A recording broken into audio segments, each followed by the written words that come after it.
Welcome back, everybody. Now that we've got this cylinder head off, it's time to put it all back together again.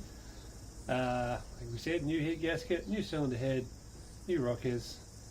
Let's put it all back together and see how we get on. Right, you can go over that with a little bit of methylated spirits or something like that to give that a nice, awesome degreaser. Give that a nice little tidy up.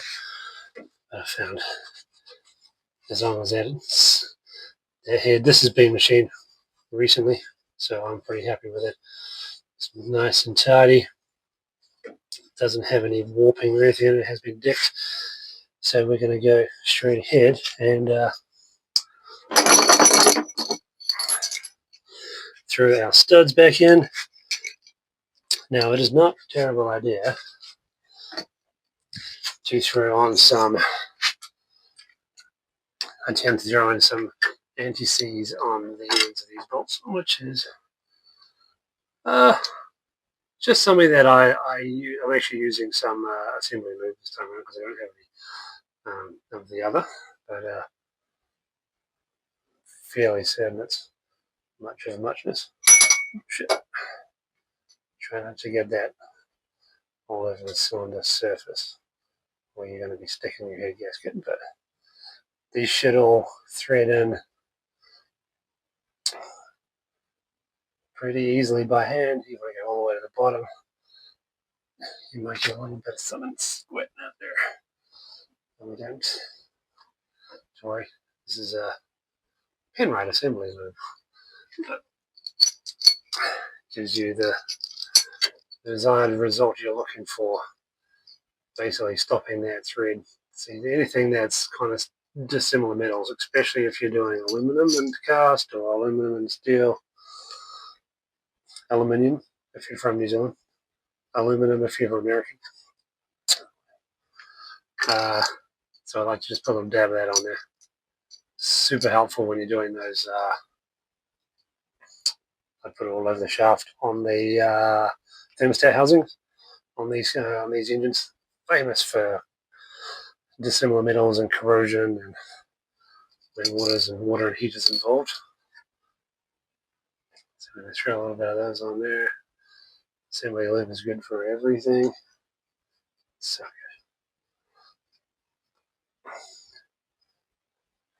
but it's not actually that long ago that this engine was apart. So it should all be happy days. All right, that's all buttoned in, nice and clean and tidy. Gasket sitting in there should drop nicely over all those studs. Some gaskets are one way only. This one I'm not 100% sure, but I'm told that anything with a pressed ID number, or they will tell you which way around it is. And if it doesn't have something that tells you, go for the press numbers facing up, as far as I'm told. Okay, so next up, dropping our cylinder head straight back on.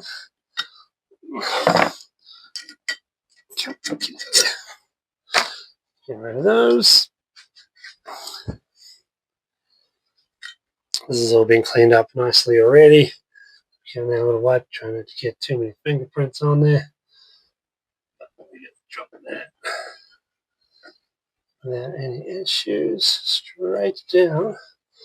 And then we're going to highball this heater overflow. And if we're happy with that setting, it should snug in nice and tight into the fitting. And before you forget about it, let's tighten that up now. Somewhat easier actually on a Mini to do this. For some reason you get more room on this on the Mari. The radius, it's a lot closer. Everything's a bit harder.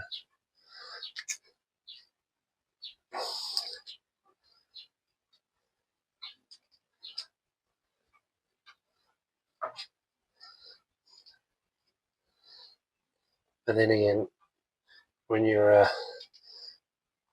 trying to do anything on the back on the carburetor on a Mini or anything over the back crankcase seals anything on the back of those engines, she's a bit of a killer. So I think we're still in the win at the moment.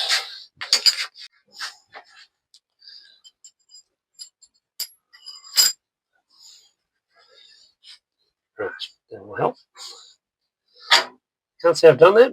I feel like that would be a complete disaster. You would be quite annoyed if you put your whole engine back together and didn't have the push rods.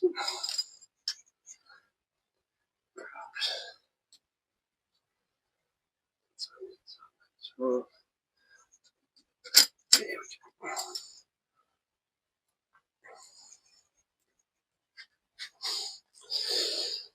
go. Okay.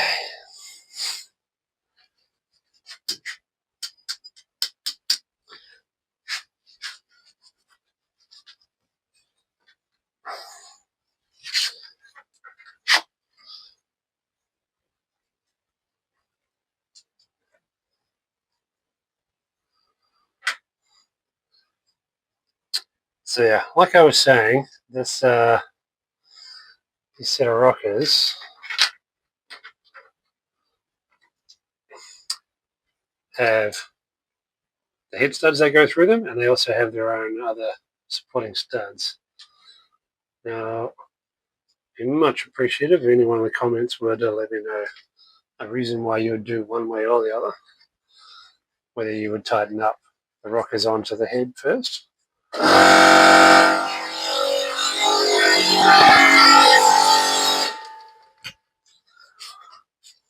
Sorry. Or you would tighten the head studs down and then tighten the rockers. The only potential issues you'd run into would be if you had to shim your pedestals if something wasn't straight. But that, not sure. But we're going to try this way. Feel free to let me know if I'm doing something wrong. Or maybe I'll learn something. Because I'm sure as hell no expert. But everything I've done so far hasn't seemed to have gone wrong, so I must be doing something right. Right, so according to our manual, we get to do two-stage cylinder head nut torques. We have a 38 newton meters, and we have a 34 and 68.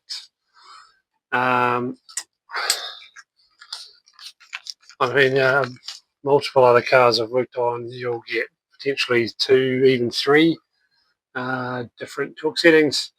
Basically, it just gives you a chance for the head to come down evenly, which is remarkably better for it. Saves any twisting. So what I've done in the past is just gone through our pattern, just brought them all down so they're touching, and then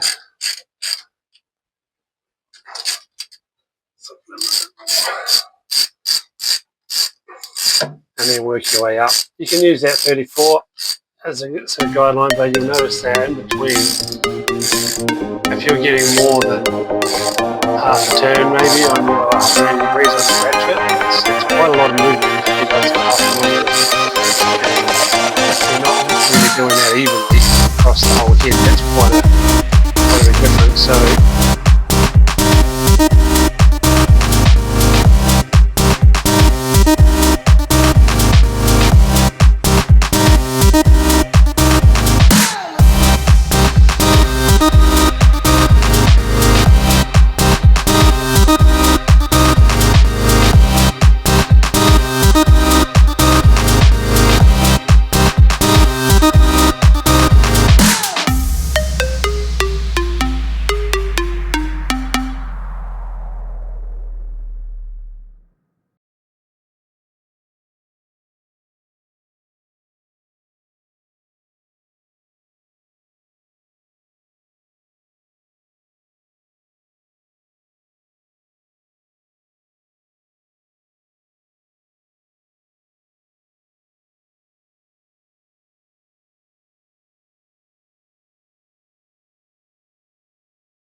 okay, now that everything else is buttoned up, we've done the manifold, intake and exhaust. Those are all torqued up. Radiator hose is on. I went through and put some gasket cement, just a light coating on either side of the thermostat and the heater takeoff, just to give us a little bit more peace of mind on that one. Heater hoses are all bundled up, ready to go. So we're moving on to adjusting the rockers. Now for this one, you're going to need some 3 gauges, not 3 gauges, slip gauges, and flat blade screwdriver. And if you're a standard rocker, you're going to have a 7/16 ring spanner, but these ones, of course, they're upgraded, so they're bigger. So they are 1/2 inch. So we're going to roll with that one just to undo and to lock up the lock nuts on there and get the adjustment on those. Now the gap we're looking for on these, according to the manual, a standard setting is in metric is 0.27 millimeter gap on intakes and a 0.30 or 33, I believe it is, on a exhaust valve. Now upgraded cam, they suggest slightly bigger, so we're going 0.35 and 0.40. And then with the rockers, as they are, they specify an extra 3 to 5 foul, I believe it is, in the old school term. So we're going to do a little bit of math on that, but let's get that ready to go and then do a little bit of adjustment for it.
Right, rockers all done.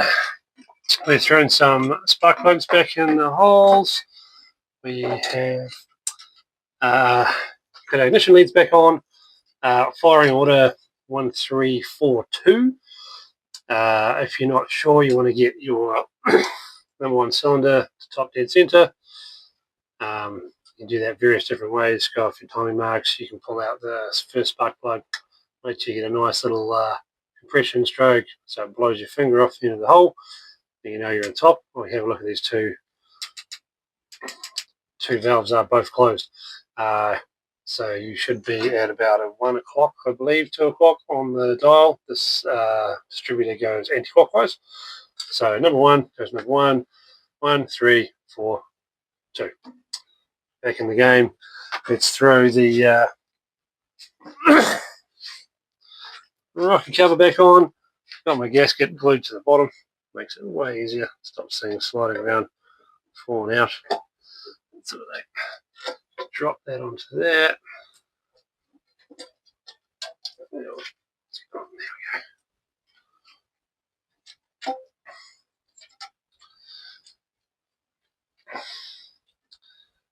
Screw these little suckers down tight. I should really get some new rubbers for these. They're a bit. You'd think that non-lethane rubbers would last longer, but for some reason, not so much.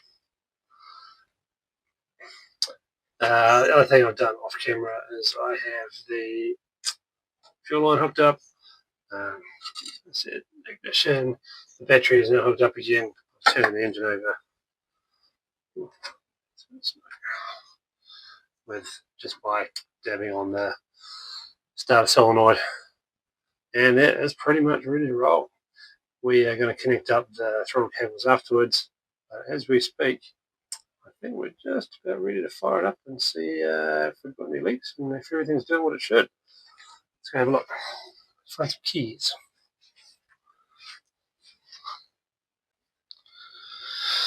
Okay, moment of truth is upon us. Let's see how we get on. We don't have any water in the radiator, so we're just going to quickly fire it up. Everything should run. We're just going to use the starter solenoid to fire it away. We've got the ignition on. Do we need a choke maybe? Let's find out. Just like that.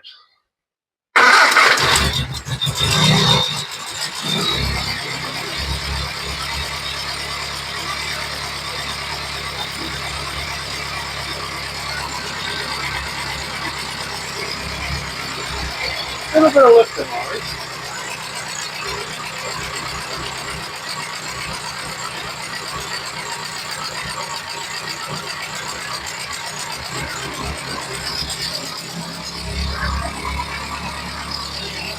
Nothing coming out the bottom.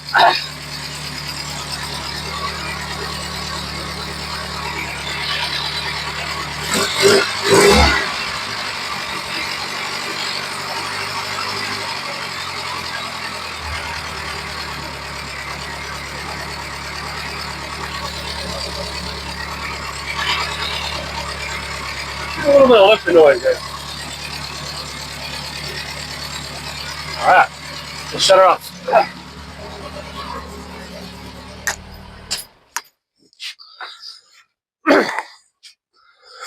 Okay, well, that seems successful. Nothing's coming out the bottom. Everything's staying where it should be. Let's get some water in the radiator. Check how much fuel we've got. We might have a quick look at. Actually, let's put the vacuum mounts on the distributor. That's probably helpful. Connect up some throttle cables, and then we can take it for a spin.